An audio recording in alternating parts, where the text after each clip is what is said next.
Okay, good evening everyone. I hope you guys are doing great. कल हमने professional ethics का discussion शुरू किया था एंड फर्स्ट शेड्यूल को डिटेल में डिस्कस किया। आज हम एज प्रॉमिस्ड सेकंड शेड्यूल के साथ शुरुआत करेंगे। वापस से एक ओवरव्यू देता हूं। सेकंड शेड्यूल में कल भी आपको बताया था 3 पार्ट्स हैं।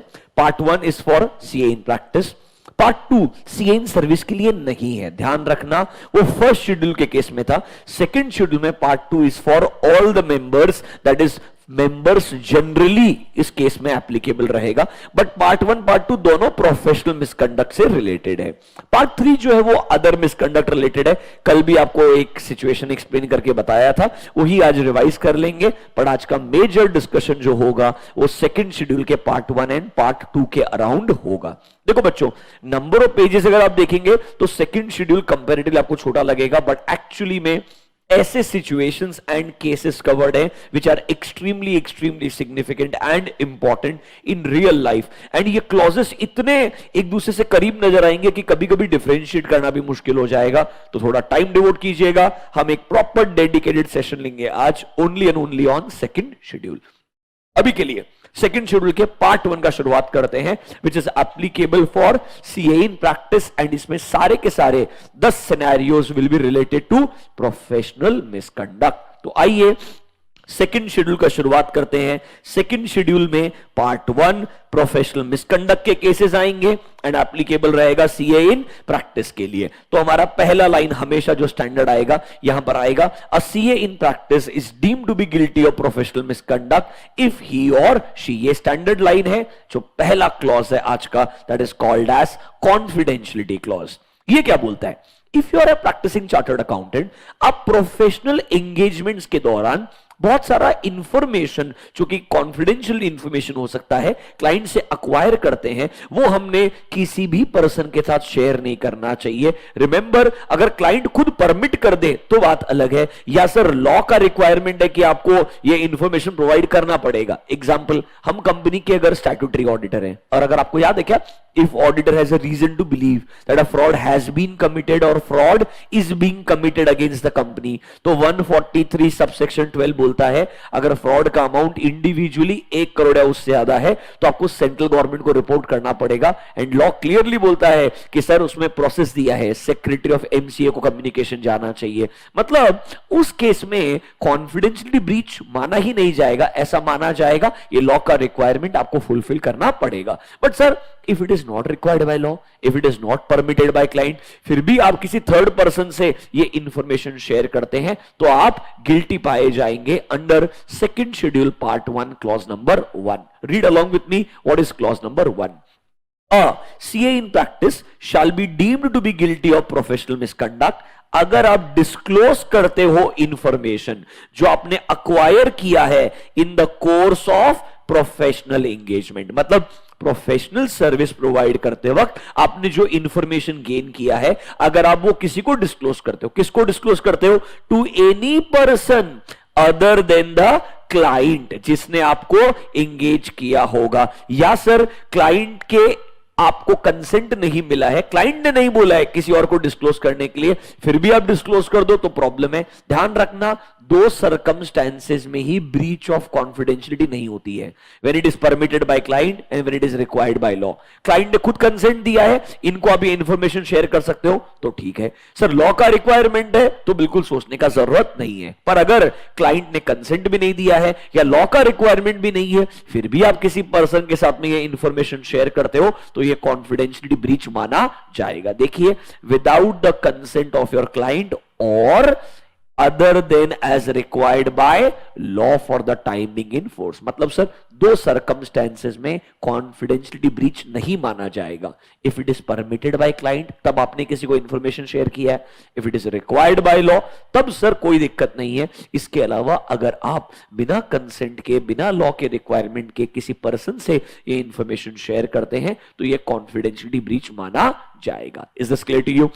ये सिर्फ और सिर्फ किसके लिए एप्लीकेबल है? सीए इन प्रैक्टिस के लिए। ध्यान रखना, यहां पर सीए इन सर्विस कवर नहीं होता है because part 1 is applicable only for CA in practice. तो आप ये सोचेंगे तो क्या सीए इन सर्विस के लिए कॉन्फिडेंशियलिटी इंपॉर्टेंट नहीं है? है, पर पार्ट 1 में कवर्ड नहीं है, वो पार्ट 2 में आएगी, आपको बताएंगे डिटेल के अंदर, घबराइए मत। अभी के लिए सेकंड शेड्यूल पार्ट 1 का clause number 1 is a confidentiality clause. Meaning आपको अगर समझ में आया है तो एक दो इंपॉर्टेंट चीजें और डिस्कस करते हैं इस क्लॉज के around. Spend 1 minute, read the clause once again, फिर हम आगे बढ़ते हैं।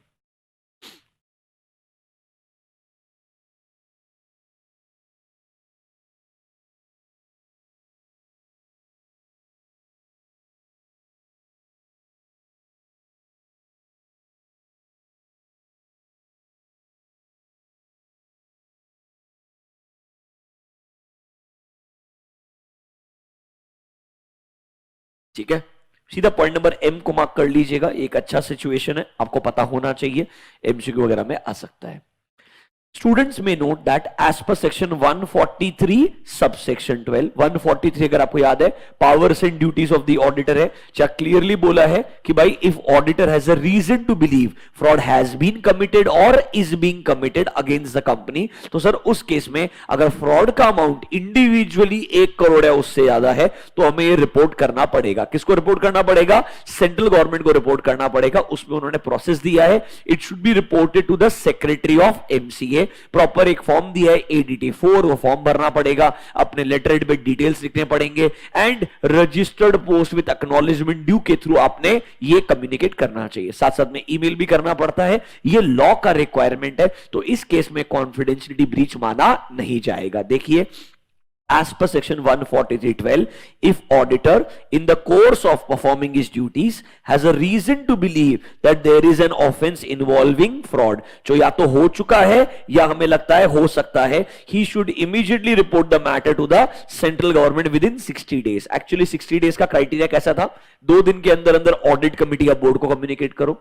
उन्हें 45 डेज दिए थे रेस्पॉन्ड करने के लिए, उनका रेस्पॉन्स अगर नहीं आता है तो 45 डेज के बाद 15 दिन के अंदर अंदर आपको कम्युनिकेट करना होता है। तो 45 प्लस 15 टोटल मिला के 60 डेज वहां से उन्होंने कैप्चर किया है। आई होप आपको कॉन्फिडेंशियलिटी के अंदर पॉइंट नंबर एम समझ में आया होगा। अदरवाइज स्ट्रेट फॉरवर्ड चीज है, 2 बात ध्यान रखना, या तो लॉ का रिक्वायरमेंट है तो सर कॉन्फिडेंशियलिटी ब्रीच नहीं होगा, या क्लाइंट ने खुद कंसेंट दिया है इंफॉर्मेशन शेयर करने के लिए, तब भी ये कॉन्फिडेंशियलिटी ब्रीच नहीं माना जाएगा। वो एग्जाम के अंदर कोई भी केस ऐसा बिल्ड करके दे सकता है।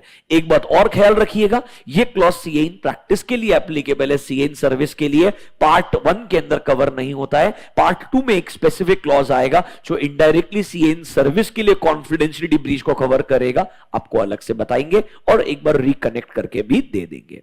Can we go next? This is your part 1, clause number 1. Let's go to clause number 2. Interesting clause है, number 2 ढंग से देखिएगा।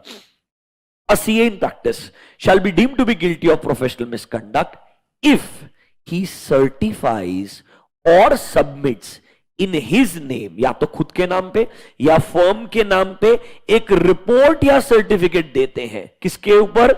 एग्जामिनेशन ऑफ फाइनेंशियल स्टेटमेंट के ऊपर। मतलब समझिए, अज्यूम कीजिए आपने एक ऑडिट रिपोर्ट को साइन किया है, या तो इंडिविजुअल कैपेसिटी में साइन किया है या एज अ पार्टनर साइन किया है on behalf of a firm. Audit report sign किया for a company XYZ। Financial statement किसके हैं? XYZ के हैं। ये फाइनेंशियल स्टेटमेंट ना तो आपने ऑडिट किए हैं, ना आपके पार्टनर ने ऑडिट किए हैं, ना आपके किसी एम्प्लॉय ने जो कि क्वालिफाइड चार्टर्ड अकाउंटेंट है, ना तो उसने ऑडिट किए हैं, ना ही किसी और सीए इन प्रैक्टिस ने ऑडिट किए। मतलब बेसिकली आप ऑडिट रिपोर्ट साइन करके दे रहे हैं जबकि आपने बराबर से इन फाइनेंशियल स्टेटमेंट्स को एग्जामिन भी नहीं किया है, या मे बी आपके पार्टनर ने एग्जामिन नहीं किया है, या आपके एम्प्लॉय ने किया होगा, आपने सुपरवाइज किया होगा, किसी और सीए को आपने काम आउटसोर्स कर दिया होगा, बट सर एटलीस्ट सुपरविजन तो आपका रहेगा। अगर इनमें से किसी ने भी ये चेक नहीं किया है फिर भी आपने ऑडिट रिपोर्ट साइन करके दे दिया है, इट इज बेसिकली आप अपना ड्यूटी फुलफिल नहीं करते हैं, सिर्फ रिपोर्ट साइन करने का पैसा ले रहे हैं, तो ये गलत सिचुएशन होगा। आप कवर किए जाएंगे क्लॉज नंबर 2 के अंदर। बहुत कॉमन प्रैक्टिस होता है, लोग सीए बनने के बाद में सीओपी अप्लाई करते हैं, फिर सिर्फ रिपोर्ट्स पे साइन कर देते हैं और शायद एक्चुअली के अंदर एग्जामिनेशन करते ही नहीं है। ये गलत प्रैक्टिस है, क्लॉज नंबर 2 में कवर की जाएगी। और आपको मालूम है अगर सेकंड शेड्यूल में कवर हो रहे हो तो ये मैटर डिसिप्लिन कमेटी के पास जाएगा और आपका मेंबरशिप परमानेंटली जा सकता है, and the fine can be up to 5 lakh rupees. Keep that in mind. वापस से पढ़िए मेरे साथ में। अगर आप सर्टिफाई करते हैं या सबमिट करते हैं अपने नाम पे या फर्म के नाम पे एक रिपोर्ट किसके ऊपर कि हमने फाइनेंशियल स्टेटमेंट को एग्जामिन किया है, अनलेस मतलब कब ये प्रोफेशनल मिसकंडक्ट नहीं होगा, अगर आपने खुद एग्जामिनेशन किया था। अगर आपने खुद एग्जामिनेशन किया है तो रिपोर्ट भी बना के दे सकते हैं, या हमें लगता है आपने खुद ने एग्जामिनेशन नहीं किया, आपके पार्टनर ने किया, वो भी चलेगा, कोई दिक्कत नहीं है। सर आपने नहीं किया, आपके पार्टनर ने नहीं किया, पर आपके एम्प्लॉय ने किया जो आपके फर्म में काम करता है, वो भी एक्सेप्टेबल है। या सर किसी और सीए इन प्रैक्टिस ने भी अगर ऑडिट किया है, आपने उसे रिव्यू करके साइन कर दिया है, ये भी एक्सेप्टेबल है। मतलब अगर आप खुद ऑडिट करते हैं फिर रिपोर्ट साइन करते हैं, नो प्रॉब्लम। पार्टनर ने ऑडिट किया, आपने साइन कर दिया, ये भी अलाउड है, कोई दिक्कत नहीं है, कंपनीज एक्ट भी प्रोहिबिट नहीं करता है। आपके एम्प्लॉइज ने ढंग से एग्जामिनेशन किया होगा, आपने उसे रिव्यू करके साइन करके रिपोर्ट दे दिया होगा, उसमें भी दिक्कत नहीं है। किसी और सीए इन प्रैक्टिस ने काम किया होगा, अब ये किसी और सीए इन प्रैक्टिस में ना दो सिचुएशन हो सकती है। ये कोई और सीए इन प्रैक्टिस को, लेट्स से आपने थोड़ा काम आउटसोर्स किया होगा, उसने काम खत्म किया, रिपोर्ट बना के आपको दी, आपने उसको रिव्यू किया, आप सुपरवाइज करने के बाद अब फाइनल ऑडिट रिपोर्ट बना रहे हैं, चलेगा, कोई दिक्कत नहीं है, एटलीस्ट सुपरविजन आपका होना चाहिए। या सर ऐसे 299 हो सकता है, 299 मतलब जॉइंट ऑडिट वाला केस। अब याद है क्या, एक कंपनी के लिए for a financial statement audit 3 joint auditor को अपॉइंट कर लिया, तीनों का काम डिवाइड कर दिया।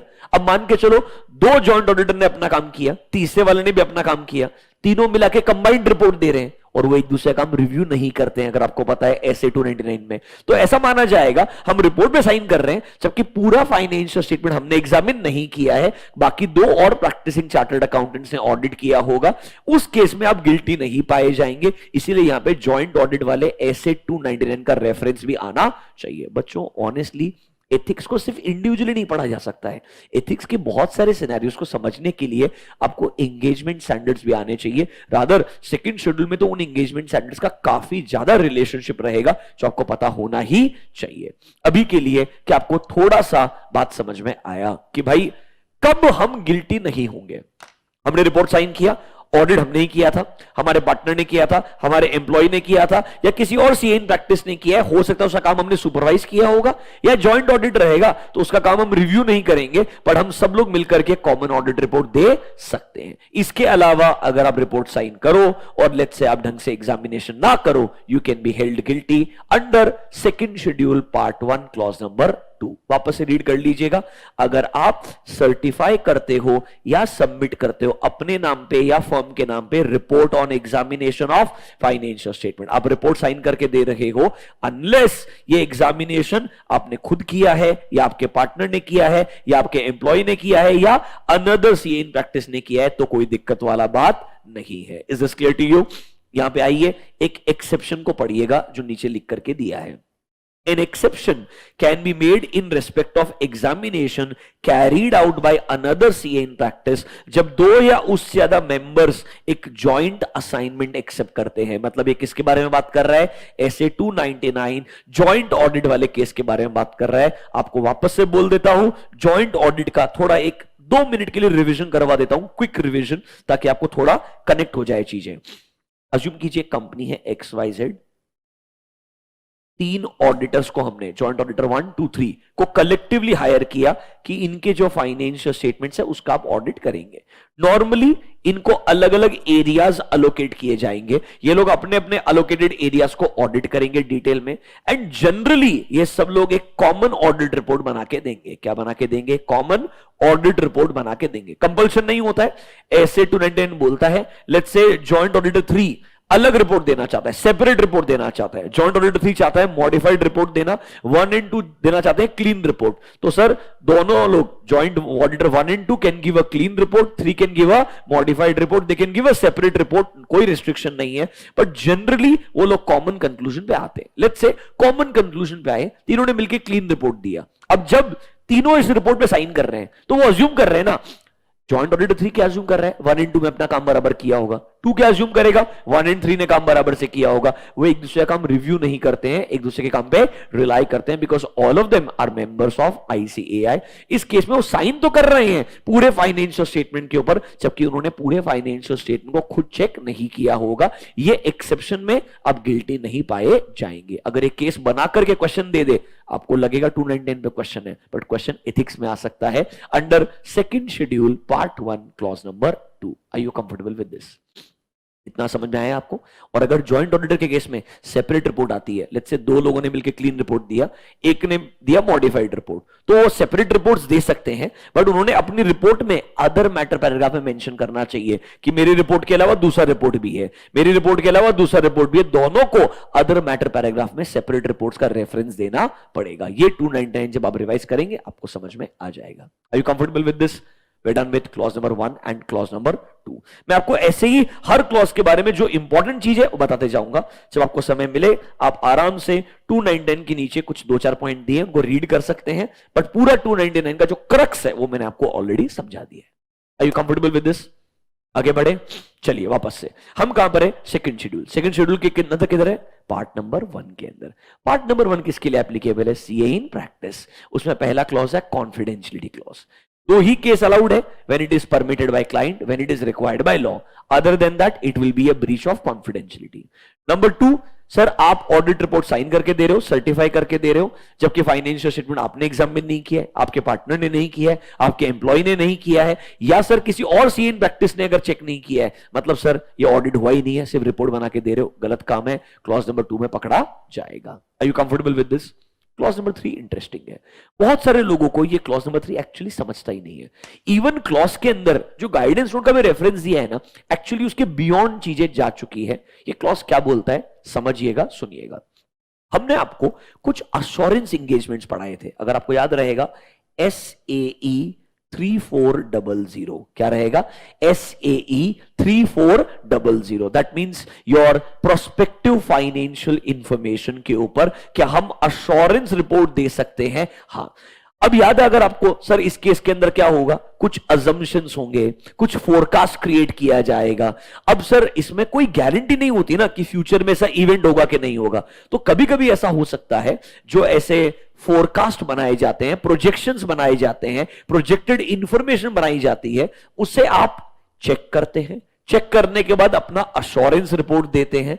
अब उस अश्योरेंस रिपोर्ट में आपने क्लियरली, अगर आपको याद होगा, एक बात लिखनी चाहिए, we do not vouch for the accuracy of forecast, कि 100% ऐसा होगा ये हम कभी अग्री नहीं करते हैं। रादर हमने क्या अजम्पशंस यूज किए थे एज अ मैनेजमेंट, जो हमने चेक किए होंगे उनका रेफरेंस अपने रिपोर्ट में क्लियरली देना चाहिए कि भाई क्या अजम्पशंस थे, किस बेसिस के ऊपर ये फोरकास्ट किया गया है, किस बेसिस पे प्रोजेक्शन बनाया गया है, और सर हम इसकी एक्यूरेसी के लिए वाउच नहीं करते हैं। ये क्लियरली हमें हमारी रिपोर्ट में लिखना चाहिए अगर हम ऐसे एंगेजमेंट्स में पार्टिसिपेट करते हैं, और ऐसा नहीं लिखते हैं that we do not vouch for accuracy, तो कहना इसे ऐसा माना जाएगा we are vouching for the accuracy, और अगर आपने ऐसा कर दिया you will be held guilty of professional misconduct. ये मैंने आपको ऐसे ही के 3400 वाला जो चैप्टर था उधर भी बोला था। एथिक्स के अंदर सेकंड शेड्यूल के पार्ट 1 के अंदर एक क्लॉज नंबर 3 आएगा, पढ़िए मेरे साथ में।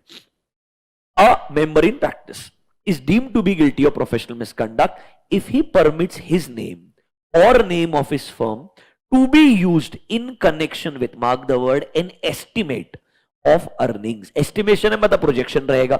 Can I say which is contingent upon future transaction। और आपने इस तरीके से रिपोर्ट बना के दिया है कि लोगों को लगता है you are vouching for the accuracy of forecast। मतलब आप ऐसे एंगेजमेंट को एक्सेप्ट करो, कोई दिक्कत नहीं है, रिपोर्ट बना के दो, कोई दिक्कत वाला बात नहीं है, बट ध्यान रखिएगा कभी भी यूजर्स को यह नहीं लगना चाहिए you are vouching for the accuracy of this forecast. इसीलिए आपको क्लियरली बोलना पड़ता है we do not vouch for the accuracy of this forecast. अगर ये नहीं लिखा तो लोगों को शायद आप मिसलीड करने का ट्राई कर रहे हैं। ऐसा अगर किया तो आप गिल्टी पाए जाएंगे under second schedule part 1 clause number 3। इधर वो आपको SAE 3400 का रेफरेंस देकर के क्वेश्चन पूछ सकता है, तो ध्यान रखना अगर आपने इनडायरेक्टली वाउच कर दिया फॉर द एक्यूरेसी तो आप प्रोफेशनल मिसकंडक्ट का पार्ट बन जाएंगे। देखिए नीचे क्या बोलता है, as per opinion of the council.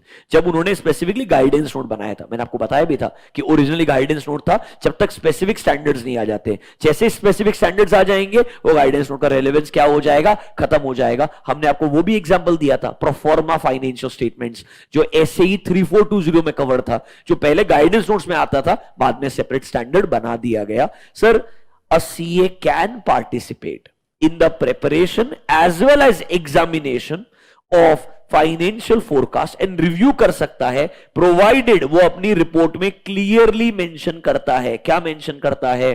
Forecast के बेसिस क्या है, इंफॉर्मेशन का सोर्स क्या है, मेजर अजम्पशंस क्या है, एंड पॉइंट नंबर डी उसे लिखना पड़ेगा, he does not vouch for the accuracy of forecast. If you do not write this, ऐसा माना जाएगा you are vouching for the accuracy of forecast, और सर उस केस में आप गिल्टी पाए जाएंगे under second schedule part 1 clause number 3।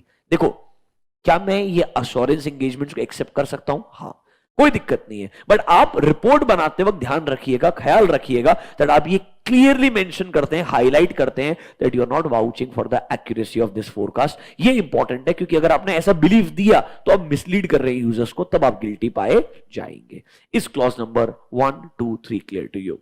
मेरे हिसाब से तीनों स्ट्रेट फॉरवर्ड क्लॉजेस थे। नंबर 1 कॉन्फिडेंशियलिटी, नंबर 2 तुमने भाई ढंग से एग्जामिनेशन किया ही नहीं, रिपोर्ट साइन कर रहे हो, नंबर 3 सर आप इनडायरेक्टली उनको मिसलीड कर रहे हो that you are vouching for the accuracy of forecast, तो गलत पाया जाएगा। नंबर 4 बहुत इंपॉर्टेंट है, एमसीक्यू क्वेश्चंस जेन्युइनली आ सकते हैं एंड काफी डिटेल में, काफी ज्यादा डिटेल में है, ढंग से पढ़ेंगे। कुछ इंपॉर्टेंट चीजें मैं आपके लिए मार्क करके लाया हूं, थोड़ा आपका कंपनी ऑडिट का नॉलेज भी टेस्ट हो जाएगा। सेक्शन 141 कितना याद है आपको, चेक करते हैं, जहां जहां जरूरत पड़ेगा आपको बताते जाएंगे। क्लॉज नंबर 4 इज इनडायरेक्टली और इंडिपेंडेंस क्लॉज। क्या बोलता है ये? सर, हमने ऐसे एक बिजनेस का या ऐसे एक एंटिटी का स्टैट्यूटरी ऑडिट नहीं करना चाहिए, उस पर ओपिनियन नहीं देना चाहिए अगर हमारा उसमें सब्सटैंशियल इंटरेस्ट है।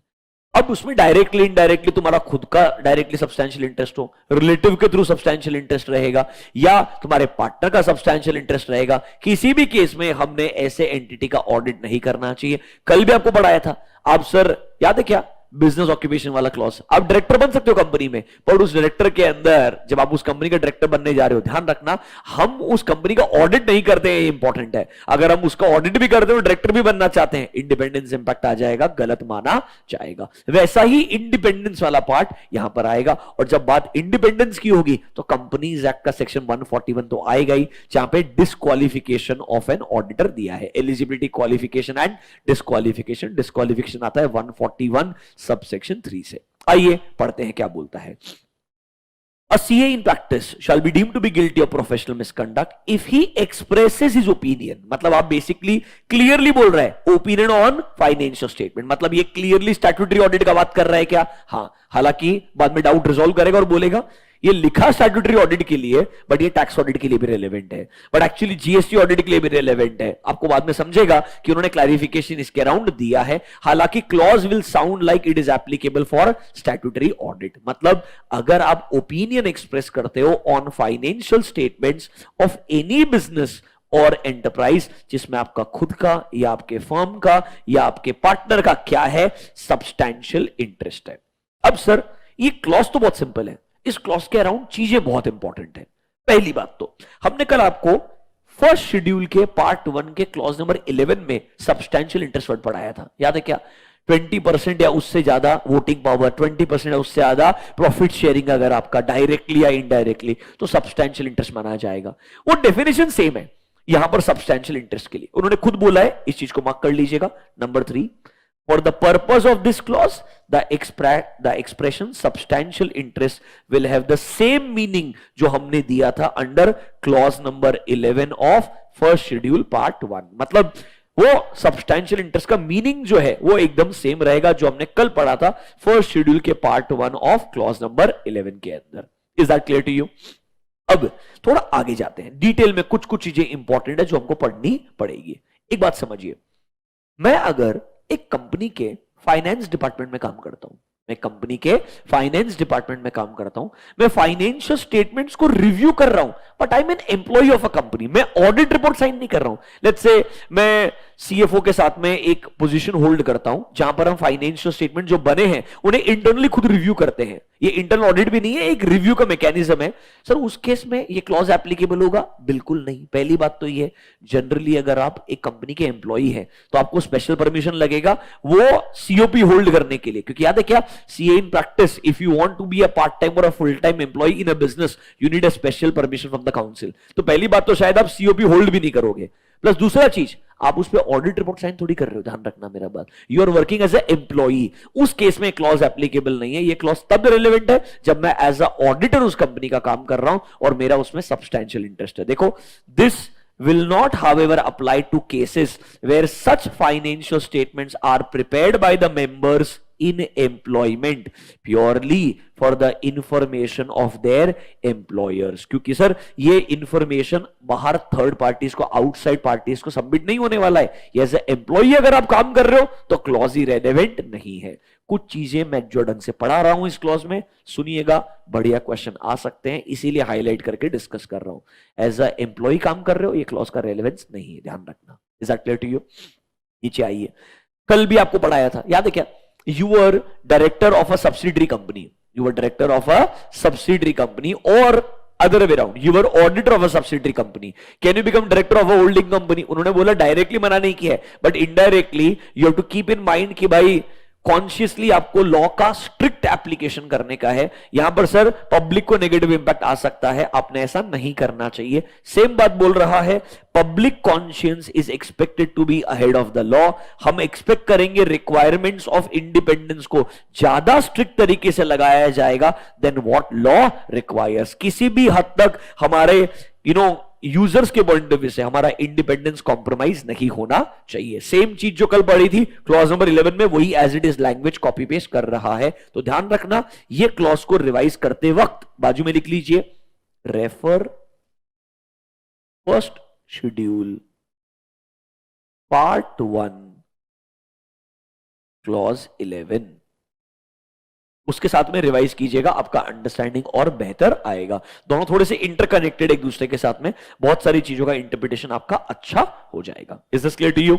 आगे आइए, देखिए काउंसिल ने यह भी डिसाइड किया, एक डिसीजन है, a CA should not by himself or in his firm name accept audit of a college जहां पर वो पार्ट टाइम लेक्चरर जैसे काम कर रहा है। ऑब्वियसली इनडायरेक्टली माना जाएगा, you are associated with the company indirectly और डायरेक्टली एज अ एम्प्लॉई। तो आप अगर कंपनी के एम्प्लॉई हो गए तो आपने उसका ऑडिट नहीं करना चाहिए। या sir accept audit of a trust जहां पे उसका partner is either an employee or a trustee of the trust, मतलब डायरेक्टली इनडायरेक्टली आप या आपका पार्टनर उस ट्रस्ट से एसोसिएटेड है, उस कॉलेज से एसोसिएटेड है, तो उसका आप ऑडिट मत कीजिए, एकदम लॉजिकल है। ये तो एक बेसिक अंडरस्टैंडिंग दे रहा है। अब यहां पर ना आगे कंपनीज एक्ट को लेके आएगा जिससे आपका अंडरस्टैंडिंग और बेटर हो जाएगा। ये आप ऑलरेडी इंटरमीडिएट में पढ़ के आए हैं, I am goddamn sure.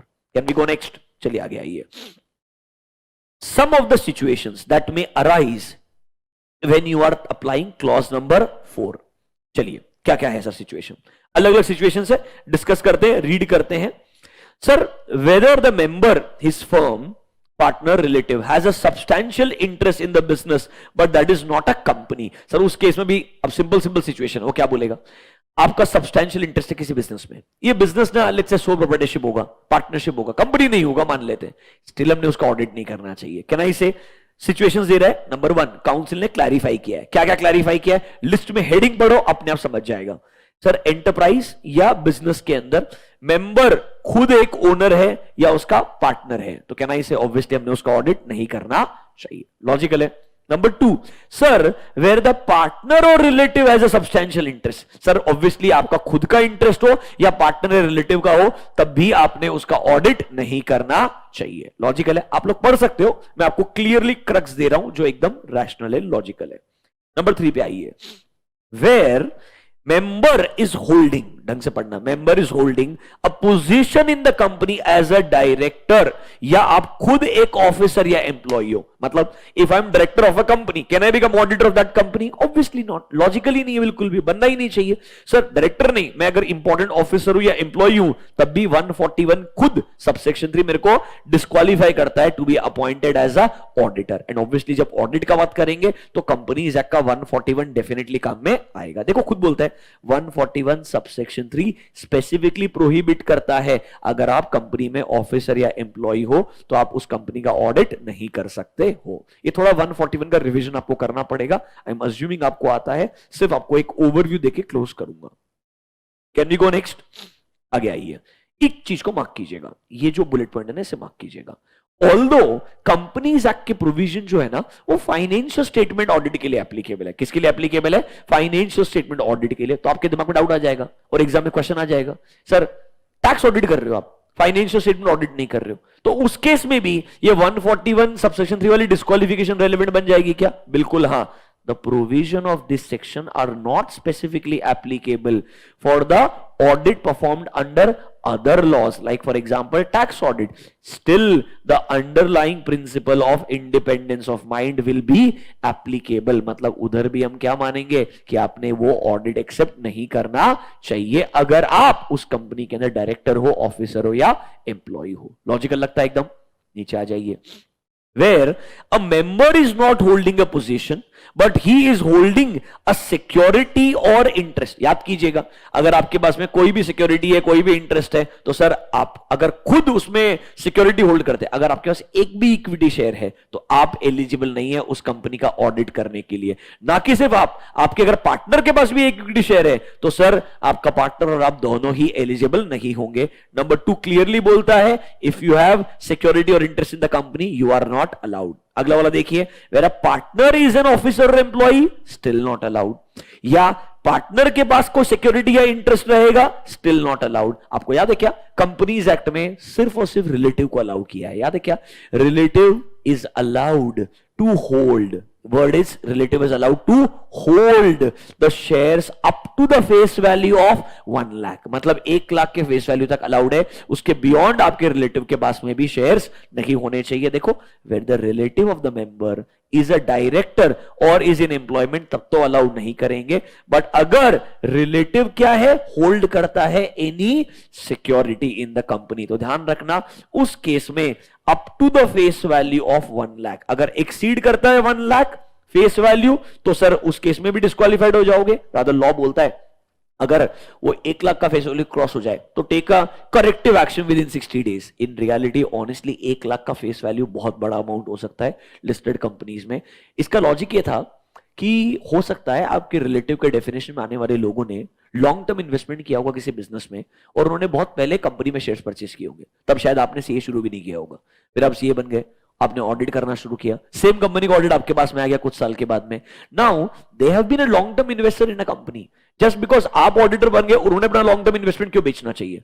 इस पॉइंट ऑफ व्यू से उन्होंने रिलेटिव को अलाउ किया up to the face value of 1 lakh. यहां पर ना इंटरमीडिएट में आईसीआई के कुछ आंसर्स है कि भाई हम एक कंपनी के ऑडिटर बनते हैं, ऑडिट बनने के बाद में हमारे स्पाउस के नाम पे उस कंपनी में शेयर्स खरीद लेते हैं, बट अभी भी ना 1 लाख का फेस वैल्यू क्रॉस नहीं किया है, अलाउड है क्या?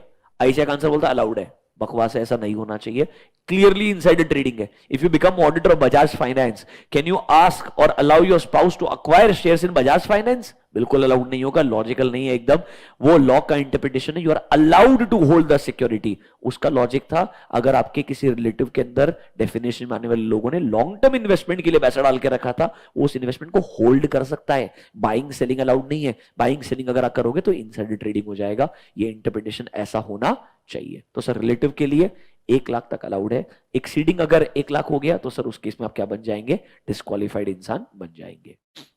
Is that clear to you? आगे 2-3 चीज और पढ़ लीजिए, बिल्कुल बेसिक लेवल है।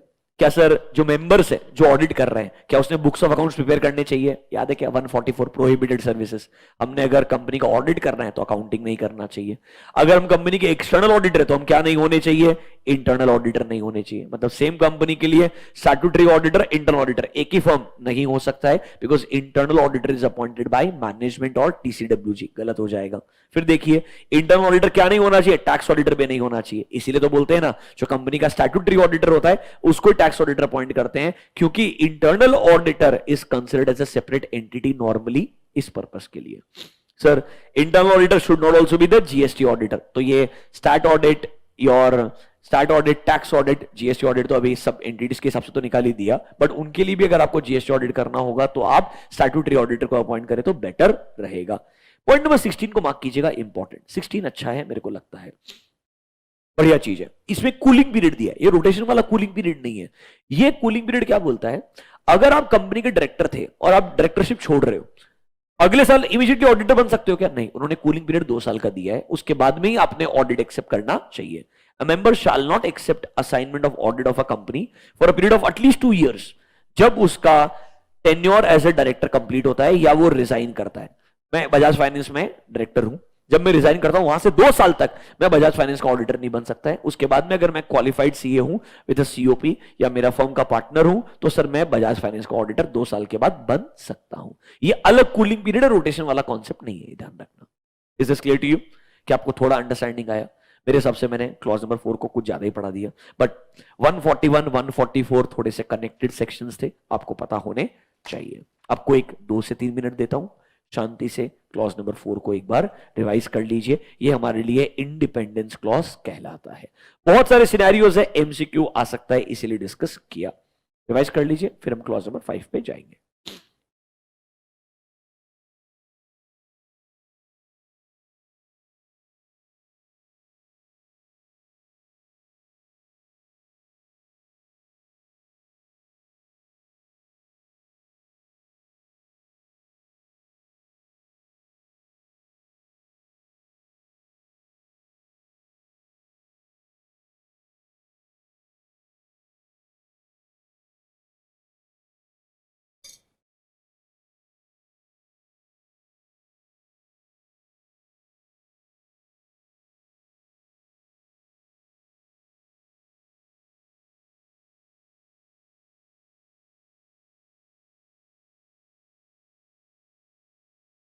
डन?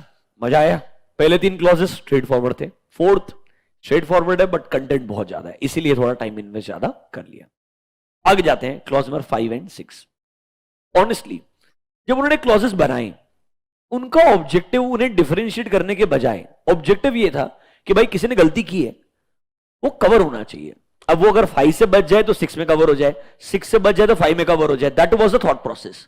अब अगर हम बैठ के डिफरेंशिएट करेंगे बहुत चैलेंजिंग होगा।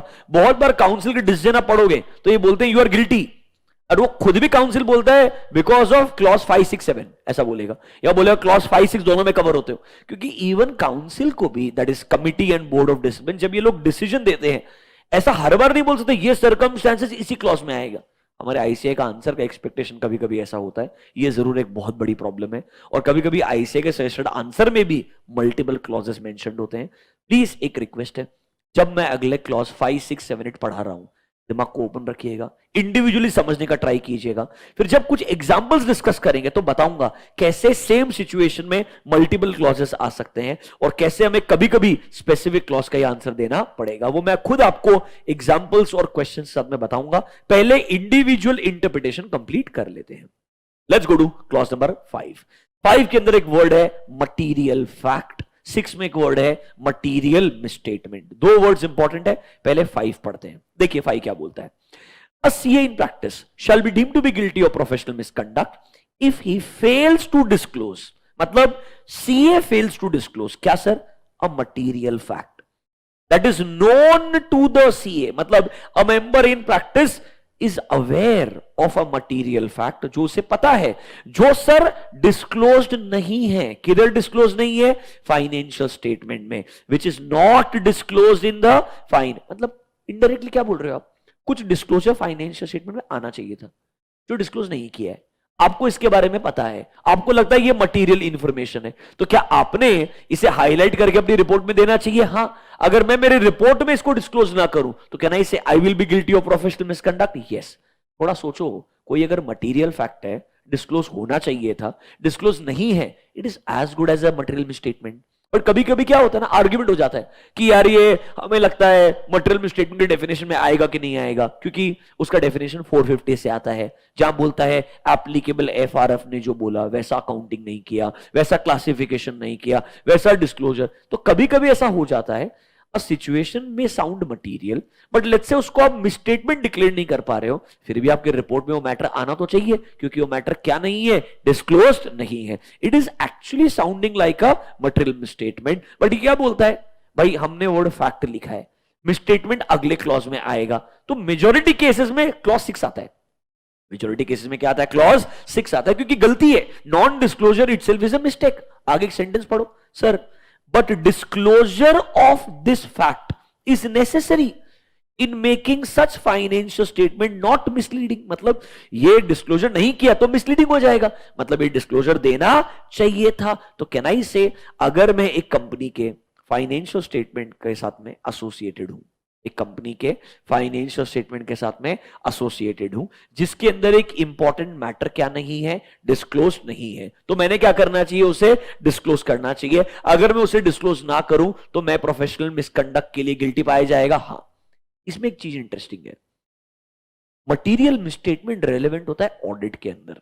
हो सकता है यहां पर आप ऑडिट ही नहीं कर रहे हो, आप फाइनेंशियल स्टेटमेंट से एसोसिएटेड हो for the purpose of review, या एसोसिएटेड हो for the purpose of assurance, समझ रहे हो। इसीलिए ये मटेरियल फैक्ट आपके लिए वर्ड रखा है, क्योंकि कभी कभी ऐसा होगा तुम बोलोगे मैं तो ऑडिट कर नहीं रहा था, मेरे लिए ऐसे 450 एप्लीकेबल नहीं है, तो मटेरियल मिसस्टेटमेंट हो ही नहीं सकता। तो ये आर्ग्यूमेंट टेक्निकल ग्राउंड पे आ सकता है, इसीलिए मटेरियल मिसस्टेटमेंट का अगला क्लॉज है एक मटेरियल फैक्ट के लिए जनरल क्लॉज बना दिया नंबर 5 में। तो अगर आप ऑडिट नहीं हो, कोई और एंगेजमेंट कर रहे हो, उसमें भी आपको लगता है फाइनेंशियल स्टेटमेंट में कुछ इंपॉर्टेंट डिस्क्लोजर आना चाहिए था जो नहीं आया है और आपके रिपोर्ट में भी नहीं आया है, तो can you B held guilty? Yes, ये एक इंपॉर्टेंट इंटरप्रिटेशन है जो क्लॉज 5 का आना चाहिए। बहुत कम लोगों को ये पता है।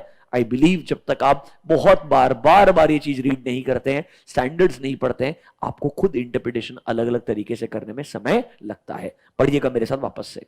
सर देखो ढंग से पढ़ना, a member in practice shall be deemed to be guilty of professional misconduct if you fail to disclose. क्या सर?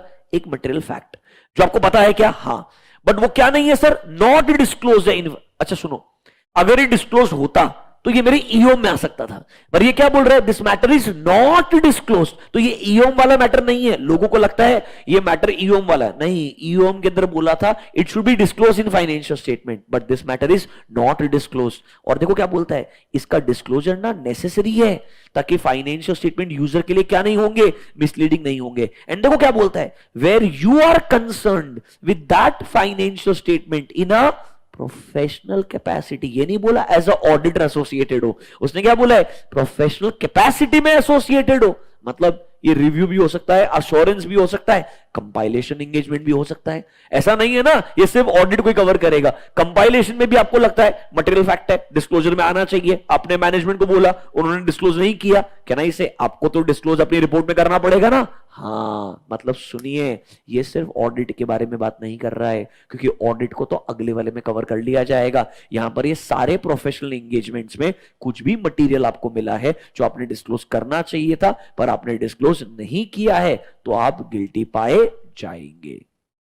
एक बात सोचिए, एक सिचुएशन बोलता हूं, आगे बहुत सारे कवर ऐसे होंगे। आपने लेट्स से एक प्रोजेक्शंस है, प्रोजेक्टेड नंबर्स हैं, उन प्रोजेक्टेड नंबर्स को चेक करना चाहिए था, और प्रोजेक्टेड नंबर्स में कुछ इंपॉर्टेंट फैक्ट डिस्क्लोज नहीं है, कुछ अजम्पशंस डिस्क्लोज नहीं है, समझ रहे हो। आपने उसके ऊपर एश्योरेंस रिपोर्ट दी है, कहना इसे आपने अपनी रिपोर्ट में बोलना चाहिए ना ये इंपॉर्टेंट फैक्ट मिसिंग है। अगर आप ये नहीं करते हो, can you be guilty? Yes, क्योंकि क्लॉज नंबर 3 तो सिर्फ वाउचिंग द एक्यूरेसी के ऊपर था। अगर मैंने ढंग से रिपोर्ट नहीं बना के थे तो किधर कवर करोगे? क्लॉज नंबर 5 की वजह से आप गिल्टी हो जाएंगे। एंड सुनो, गिल्टी 5 में हो, 6 में हो, 7 में हो, वो सेकंड शेड्यूल में ही जाएगा, किधर? डिसिप्लिन कमेटी के पास में ही, सब सेम है, कोई फर्क नहीं पड़ता है, कवर होना चाहिए गलती अगर है तो। I hope this is clear to you. आगे आ जाइए sir. Obviously it may be observed that this clause refers to failure to disclose a material fact। अब obviously नीचे बात करेगा थोड़ा ऑडिटर के पॉइंट ऑफ व्यू से, पर ध्यान रखना इंटरप्रिटेशन के लिए the word is professional capacity, it covers other engagements also. Obviously अगर ऑडिटर के पॉइंट ऑफ व्यू से बात करेंगे तो पहले मटीरियल क्या है उसके लिए क्या डिफाइन करना पड़ेगा, मटेरियलिटी डिफाइन करना पड़ेगा, उसके लिए ऐसे 320 का रेफरेंस दिया है। आगे बोलता है, ध्यान रखना सर, बैलेंस शीट पीएनएल दोनों अलग अलग चीजें हैं, कुछ चीजों का इंपैक्ट से पीएनएल में मिलेगा, बैलेंस शीट में नहीं मिलेगा। तो सर मटेरियलिटी को बहुत सोच समझ के अप्लाई करना, जनरल मटेरियलिटी यूज मत करना। Is this clear to you?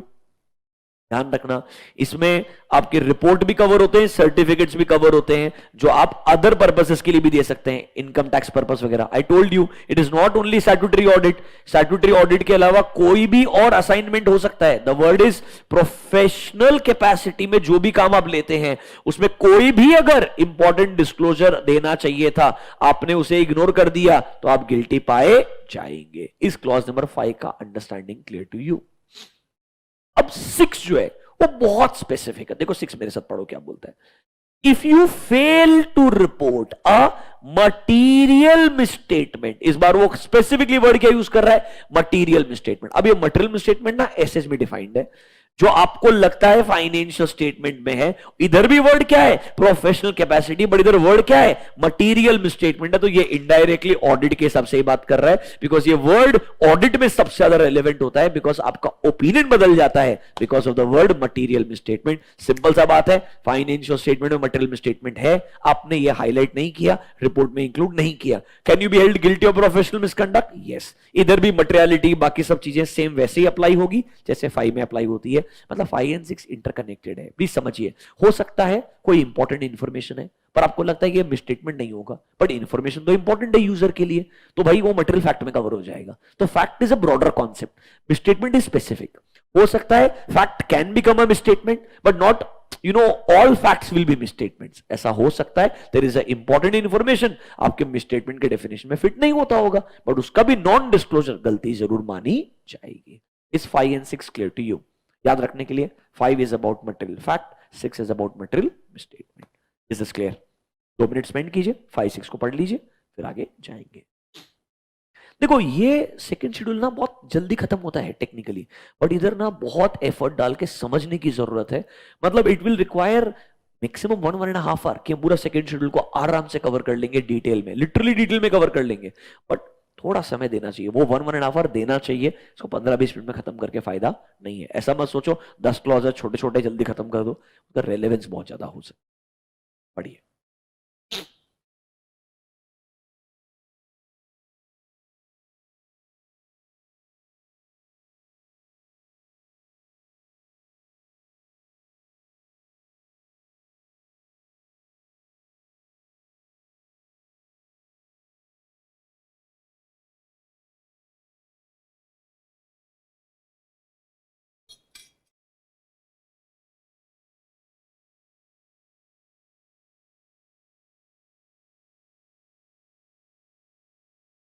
आगे बढ़े क्या?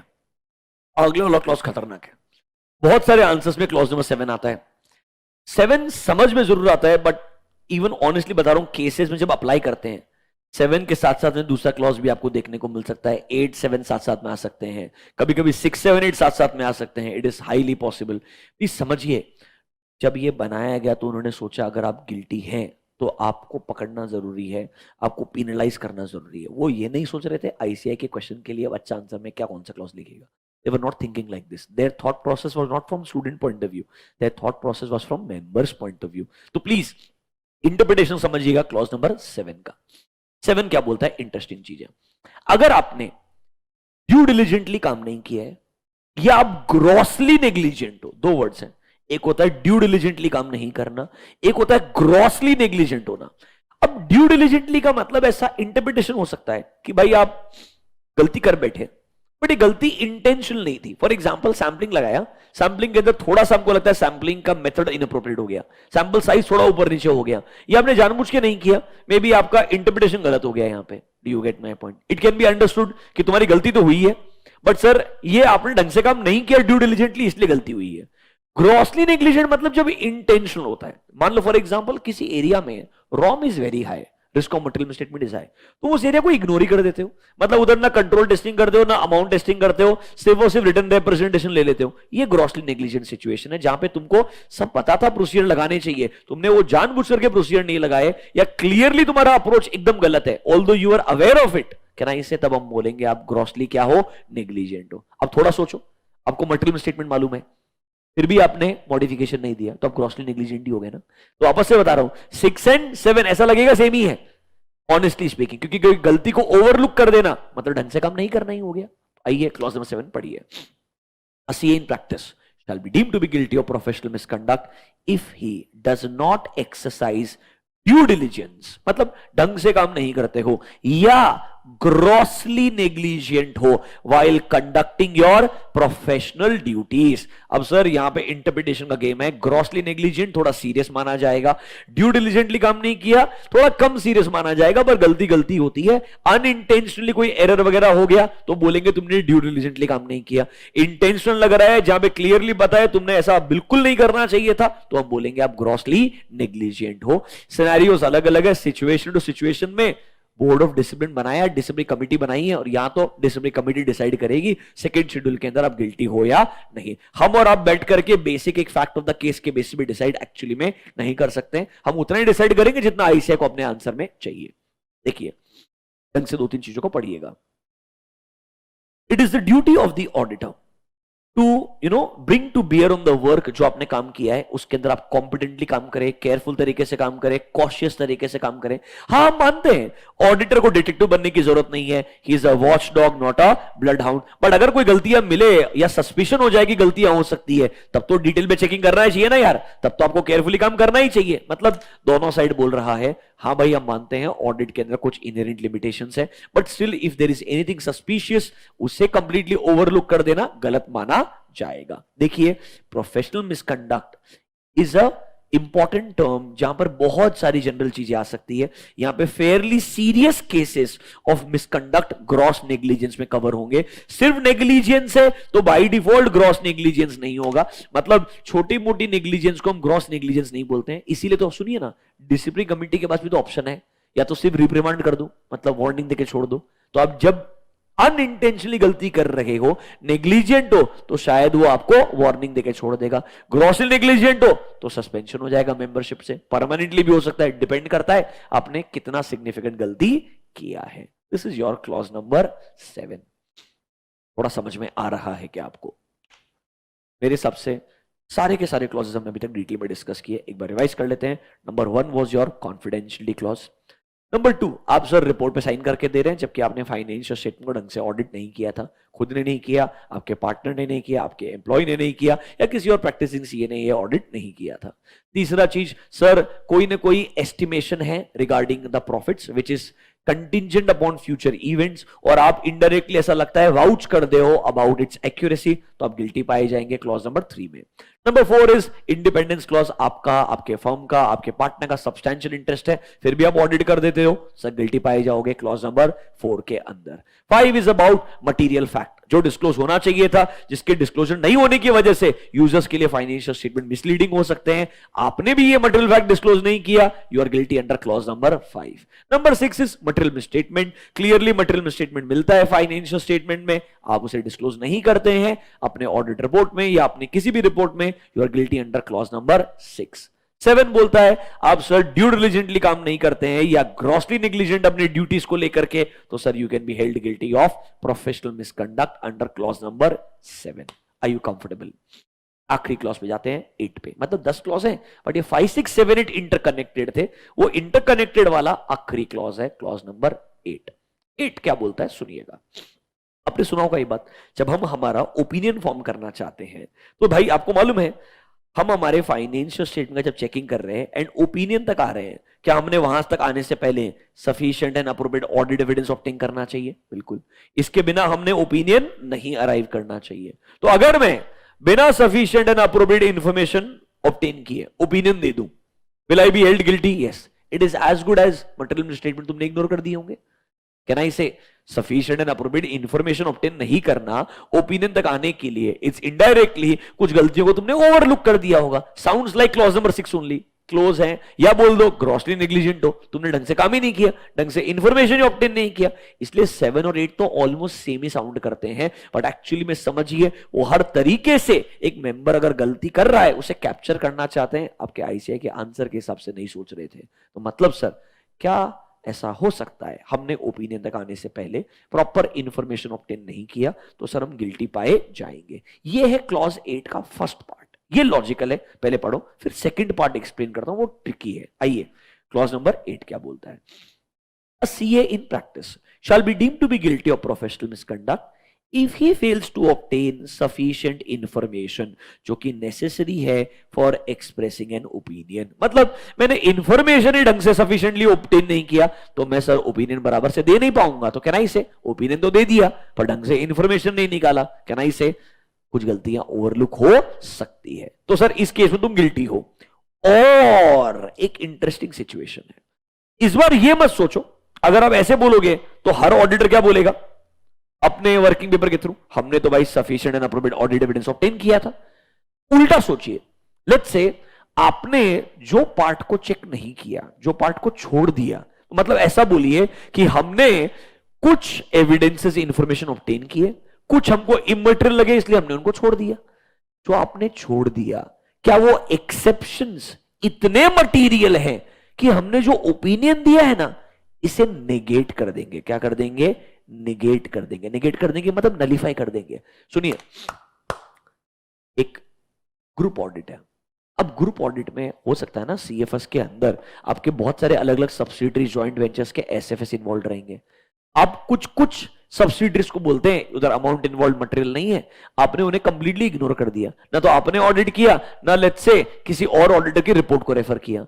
अब अगर मैं बोलता हूं जो आपने छोड़ दिया वो एक्चुअली में इतना मटेरियल है कि जो तुमने चेक किया उसके बेसिस पे जो ओपिनियन दे दिया है वो गलत माना जाएगा। मतलब आपका जो प्राइमा फेसिया ओपिनियन था वो नेगेटिव हो गया है। क्यों हो गया नेगेटिव? क्योंकि आपने जो छोड़ दिया वो इतना मटेरियल है कि हम आपके ओपिनियन पे रिलाई नहीं कर सकते। रादर हमने बोलना चाहिए कि पहले वो पार्ट भी चेक करो फिर ओपिनियन दो। Can I say it is as good as अपने ढंग से काम नहीं किया, यू आर ग्रॉसली नेग्लिजेंट। पढ़िए second part of this clause क्या बोलता है, और इट्स एक्सेप्शंस, मतलब जो आपने कवर नहीं किया है वो इतने मटीरियल है that they negate the expression of an opinion. मतलब वो नेगेट कर देते हैं, मतलब उनको देख के लगता है शायद आपने ओपिनियन देना ही नहीं चाहिए था। आपने कुछ चीजों को छोड़ दिया और छोड़ करके क्लीन ओपिनियन दे दिया।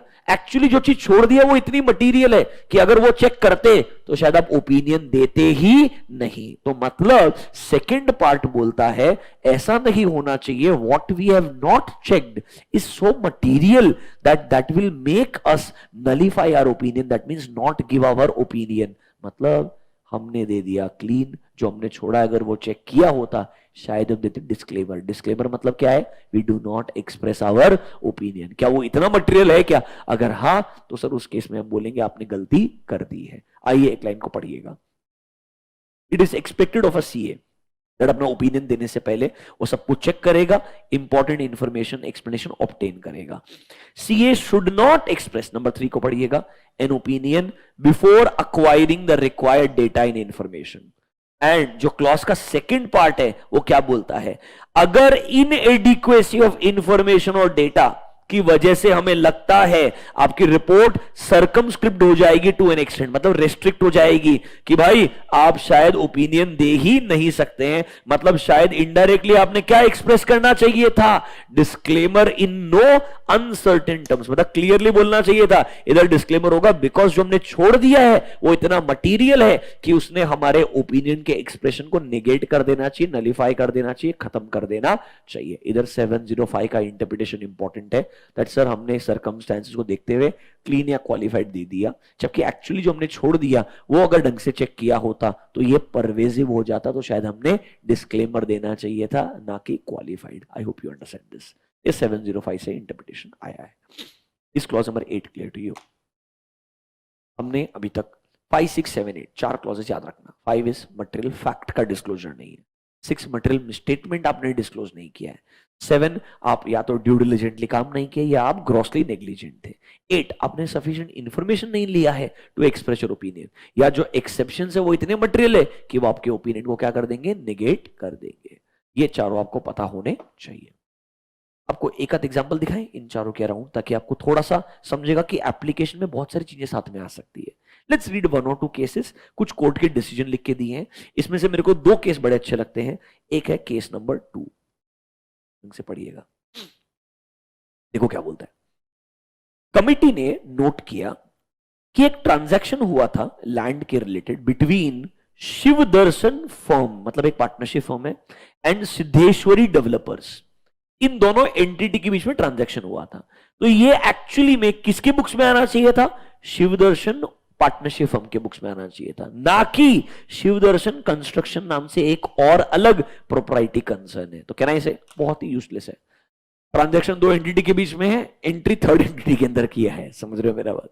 सर इसमें जो मेंबर इन्वॉल्व है उन्होंने शिवदर्शन कंस्ट्रक्शन के अंदर रिपोर्ट दे दिया बिना बताए कि ये ट्रांजैक्शन इधर आया जबकि ये ट्रांजैक्शन कहीं और आना चाहिए था। मतलब भाई सुनिए, कुछ इंपॉर्टेंट फैक्ट छुपाने का ट्राई कर रहे हो, मटेरियल स्टेटमेंट को डिस्क्लोज नहीं कर रहे हो, ग्रॉसली नेग्लिजेंट भी हो अपने काम के अंदर, या आपने ढंग से इंफॉर्मेशन लिया ही नहीं होगा अपने ओपिनियन तक आने के लिए। मतलब 6, 7, 8 सब अप्लाई हो सकता है। और काउंसिल का डिसीजन पढ़ो, since the amount of the loan was material and the member failed to submit any evidence कि भाई उसने क्यों इस चीज को क्वालिफाई नहीं किया, hence the committee is of the view that the respondent is guilty of professional misconduct and because of which clauses, देखिए आप खुद, क्लॉज 6, 7, 8।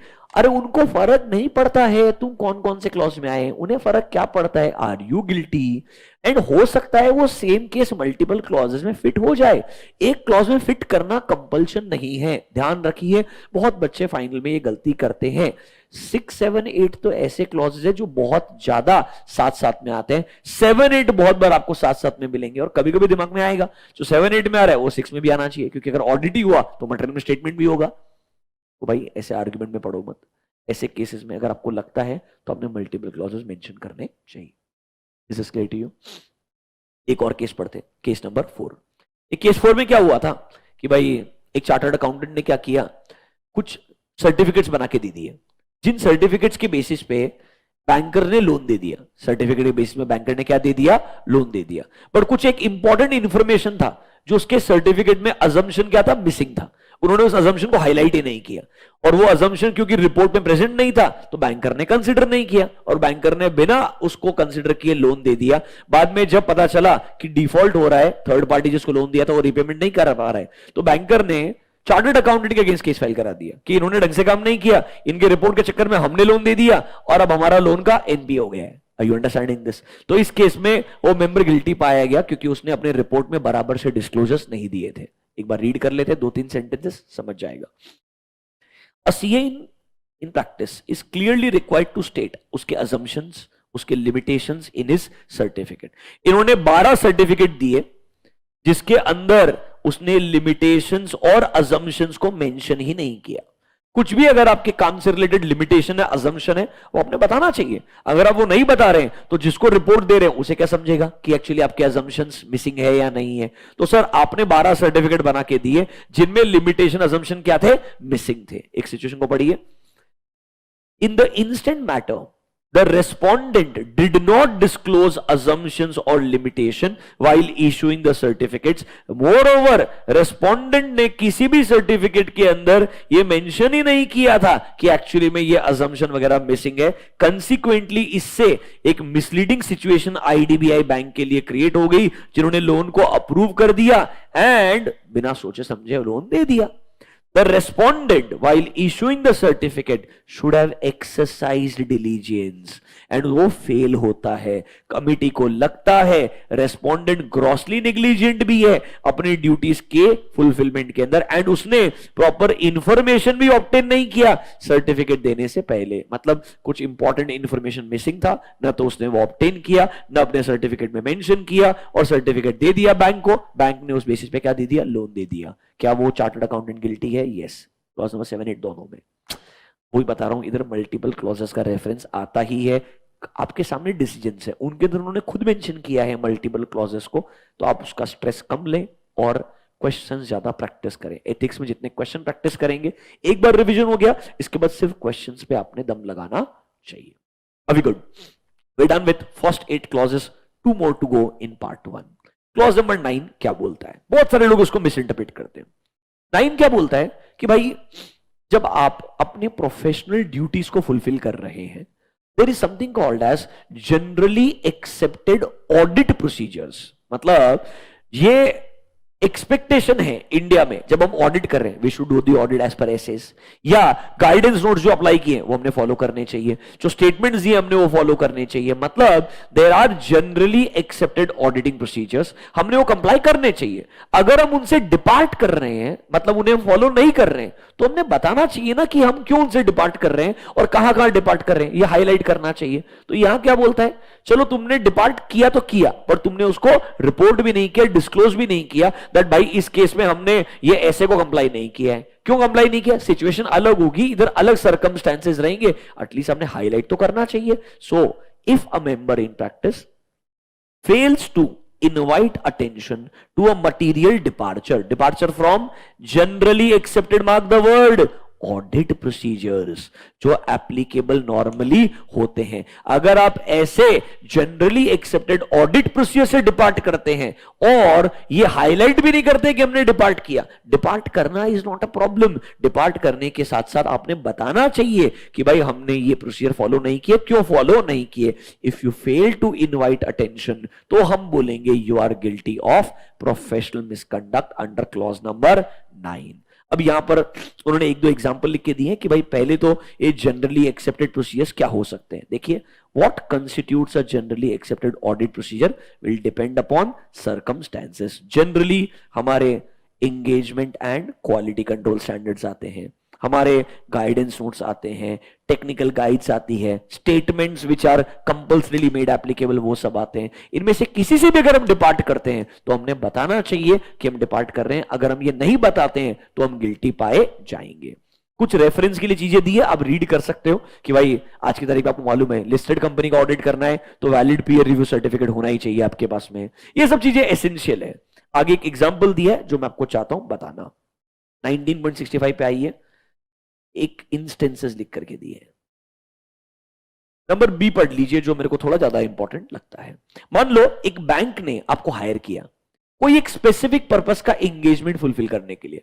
अब बैंक ने ना अपने खुद के रूल्स बना के दिए होंगे कि आपको काम करना है, इन रूल्स के हिसाब से काम करना है। तो सर हो सकता है जो हायरिंग अथॉरिटी है उसने कोई अग्रीड अपॉन प्रोसीजर बनाया है जहां हमको बोला है आपको इन रूल्स के हिसाब से काम करना है, हम उनके हिसाब से काम कर सकते हैं। बट उस केस में हम क्या एंगेजमेंट स्टैंडर्ड्स को डिपार्ट करेंगे? यस, हमने इन्वाइट करना चाहिए, अटेंशन बताना चाहिए कि हमने भाई इनको फॉलो नहीं किया है। जो बैंक ने, हायरिंग अथॉरिटी ने हमको जो रिकमेंडेशन दिया हमने उनको कंसीडर किया है। देखो, in case of verification on behalf of bank, rules or procedures for conducting such audit may be different from normal rules। Members ने क्लियरली बताना चाहिए कि हमने यहां स्पेशल प्रोसीजर्स लगाए हैं और उन्हें हाईलाइट करना चाहिए अपने रिपोर्ट के अंदर एज वेल एज अपने वर्किंग पेपर्स के अंडर।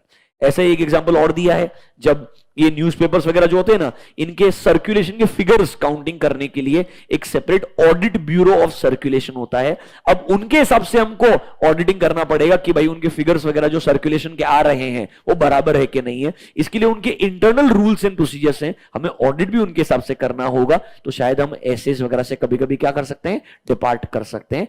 अलाउड है, बट अपने रिपोर्ट में क्लियरली हाईलाइट कीजिए कि हमने क्यों डिपार्ट किया है। नहीं रिपोर्ट करना गलत माना जाएगा, डिपार्ट करने में प्रॉब्लम नहीं है। इस clause number 9 clear to you? इतना इंपॉर्टेंट नहीं लगता है, 5, 6, 7, 8 ज्यादा इंपॉर्टेंट है। अब आते हैं क्लॉज नंबर 10 में।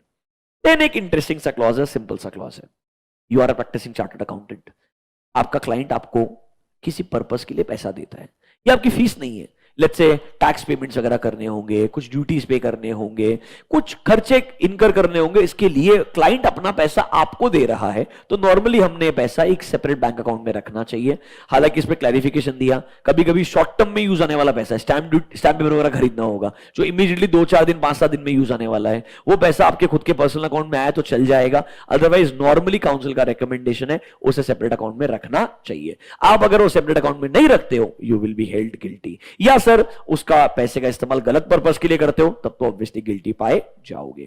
सो a CA in practice shall be deemed to be guilty of professional misconduct if you fail to keep money of your client other than fees or remuneration. जो फीस रेम्यूनरेशन है उसका कोई दिक्कत नहीं है, जो आपके क्लाइंट ने आपको दिया है उसके बिहाफ पे आपने खर्च करना है, उसे सेपरेट बैंक अकाउंट में ही रखना चाहिए। या उस मनी को आप फेल करते हो to use for the purpose जिसके लिए उन्होंने दिया था। उन्होंने लेट्स से टैक्स पेमेंट करने के लिए आपको पैसा दिया, आपने वो स्टॉक मार्केट में डाल दिया क्योंकि आपको लगा आज एक स्टॉक लोअर सर्किट हिट हुआ है, कल फिर नया न्यूज आएगा, चेंज हो जाएगा। जैसे कि जी में बदलते रहती है चीजें, पेटीएम में बदलती रहती है आज की तारीख में।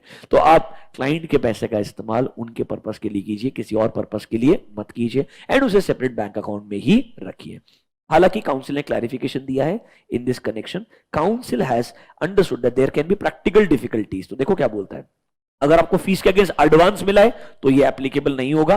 भाई सिंपल चीज हम मानेंगे, वो आपका फीस ही है, तो आपके अकाउंट में हो सकता है। Sir if the money is received for expenses to be incurred, जैसे कि कोई आपको स्टैम्प पेपर वगैरह खरीदना होगा, मतलब इसको स्पेंड करने वाले थे अब reasonably short period of time में, तो सेपरेट बैंक अकाउंट में नहीं रखा तो चल जाएगा। नंबर बी को मार्क कर लेना, इंपॉर्टेंट फॉर एमसीक्यू।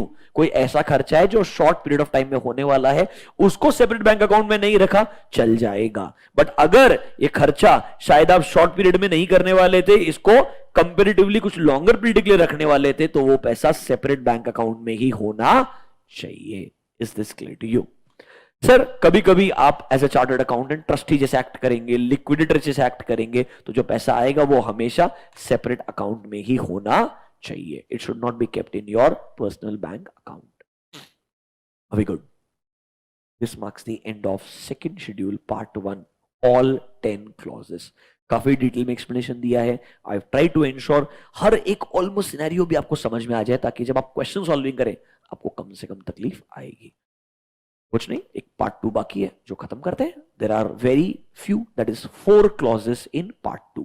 पहली चीज, सेकेंड शेड्यूल का जो पार्ट 2 है वो सीए इन सर्विस के लिए नहीं है, वो ऑल सीएज मतलब ऑल मेंबर्स के लिए है। Professional misconduct but it is applicable for all the members. देखिए सबसे पहले professional misconduct but it is in relation to members of the institute generally, इसलिए लैंग्वेज क्या बदल जाएगा? देखो, a member of the institute whether in practice और not shall be deemed to be guilty of professional misconduct if he, सुनिए पहला जो clause है सबसे खतरनाक क्लॉज है। अगर क्वेश्चन में सिचुएशन आ जाए जहां आपको मालूम है गलती तो है और समझ नहीं आ रहा किधर फिट होगी, जनरली वो इधर फिट होती है। ये क्लॉज क्या बोलता है सुनिएगा। हमने जो चार्टर्ड अकाउंटेंट्स एक्ट बनाया है उसके अंदर जो रेगुलेशंस बनाए हैं, काउंसिल की जो गाइडलाइंस बनाई हैं, ये सब आपने फॉलो करनी चाहिए। कोई भी आप अगर फॉलो नहीं करते हो, नॉन कंप्लायंस करते हो, you contravene with any of the provision of this act, any of the regulation, any of the council guidelines, you can be held guilty of professional misconduct under second schedule part 2 clause number 1। ध्यान से रखना, कुछ भी अगर लगता है non compliance है पर समझ नहीं आ रहा है स्पेसिफिक क्लॉज में फिट होगा, तो मान के चलिए ये एक वो आखिरी जनरल क्लॉज है। किधर भी अगर आपने नॉन कंप्लायंस किया, किधर भी फिट नहीं होता है, इधर जरूर फिट होगा। देखिए, if you कॉन्ट्रवीन with any of the provision of this act or regulations made thereunder or any guidelines issued by the council, तो उस केस में you will be guilty under second schedule part 2 clause number 1। एक reference के लिए इन्होंने regulations के examples दिए हैं कि आप जब आर्टिकल क्लर्क को हायर करते हैं, उसका रजिस्ट्रेशन करते हैं, स्टाइपेंड देते हैं, टर्मिनेशन करते हैं, आप आर्टिकल असिस्टेंट आपके अगेंस्ट कंप्लेन करता है, सब अलग अलग रेगुलेशंस है। कुछ पढ़ने की जरूरत नहीं, आपके सिलेबस में नहीं है, टेबल बना के दिया है। किसी का भी अगर आपने कॉन्ट्रवेंशन किया, नॉन कंप्लायंस किया, you will be held guilty. Second schedule part 2 clause number 1 मेरे हिसाब से सबसे इंपॉर्टेंट क्लॉज है ये इन योर पार्ट 2। पार्ट 2 में सबसे इंपॉर्टेंट क्लॉज है from exam point of view. नीचे आ जाइए, अब पढ़ते हैं क्लॉज नंबर 2। अब सुनिए मेरा बात, ये ना एक्चुअली में सीए इन सर्विस के लिए है। इसके लिए सीए इन सर्विस, ढंग से पढ़ना। Being an employee of any company मतलब है ऑल मेंबर्स के लिए, बट मेंबर जो एक कंपनी का एम्प्लॉई है या एक फर्म का एम्प्लॉई है या एक पर्सन के अंडर काम करता है और आप डिस्क्लोज करते हो, mark the word, confidential information. मैंने बोला था सेकेंड शेड्यूल में पार्ट 1 में क्लॉज नंबर 1 में कॉन्फिडेंशियलिटी कवर होता है for member in practice. This is confidentiality for actually CA who is in employment. अगर आपको एम्प्लॉयमेंट के दौरान कोई भी कॉन्फिडेंशियल इंफॉर्मेशन मिला है, अगर आप ये गलती से भी जानबूझ के किसी न किसी को शेयर कर देते हैं तो आप गिल्टी पाए जाएंगे under second schedule part 2 clause number 2। As a employee you disclose confidential information जो आपको एम्प्लॉयमेंट के दौरान मिली होगी। Obviously if it is permitted by client there is no problem, if it is required by law then there is no problem. वो दोनों तो चीज एज इट इज रहेगी, बट अगर आपने फिर भी कॉन्फिडेंशियलिटी ब्रीच किया है when it is not permitted by client, when it is not required by the law, फिर भी अगर आपने किसी को as a employee information obtain करके शेयर कर दिया है तो सर आप गिल्टी पाए जाएंगे। You can be chartered accountant working in Bajaj Finance or any listed company, you are aware of important confidential information share करते हो, लोग इसके बेस पे इनसाइडर ट्रेडिंग करते हैं, भले आप एम्प्लॉई हो, आपको लगता है आप तो ऑडिटर नहीं हो, फिर भी आप गिल्टी पाए जाएंगे। इस clause number 2 clear to you. हम कहां पर हैं? Second schedule part 2 CA in general के लिए एप्लीकेबल है। उसमें क्लॉज नंबर 1 जनरल था, any contravention with any of the provision of this act और रेगुलेशन और guideline you will be held guilty. Number 2 sounds like CA in employment के लिए relevant है, if you are an employment. फिर अगर आप confidential information को breach करते हो तो आप गिल्टी पाए जाएंगे।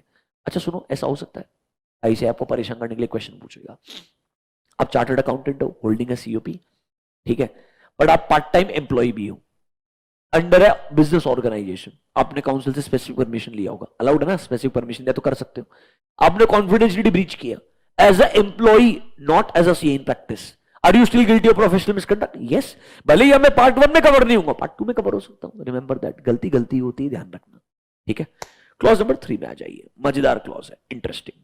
ये थोड़ा सा आपके फर्स्ट शेड्यूल में भी आया था, वैसा ही इधर वापस आ रहा है। याद कीजिए फर्स्ट शेड्यूल में हमने क्या बोला था, अगर इंस्टीट्यूट ने या बोर्ड ऑफ डिसिप्लिन ने, डिसिप्लिनरी कमिटी ने या कोई भी काउंसिल ने, मेंबर्स ने आपसे इंफॉर्मेशन मांगा, अगर आप इंफॉर्मेशन ना दो तो आप गिल्टी थे फर्स्ट शेड्यूल के अंदर। इस बार अगर आपने इंफॉर्मेशन दिया बट जानबूझ के क्या दिया, गलत इंफॉर्मेशन दिया, तो you are guilty under second schedule part 2 clause number 3। देखिए, it includes any information, statement और रिटर्न जो आपने सबमिट किया है इंस्टीट्यूट को, काउंसिल को या किसी कमिटी को, एंड सर आपने इंफॉर्मेशन भर के दिया है जानबूझ के, जो कि क्या है, फॉल्स है।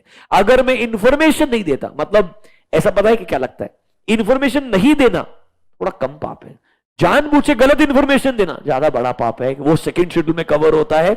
इंफॉर्मेशन नहीं देना is better than giving a wrong information, that will be covered in second schedule. Is this clear to you?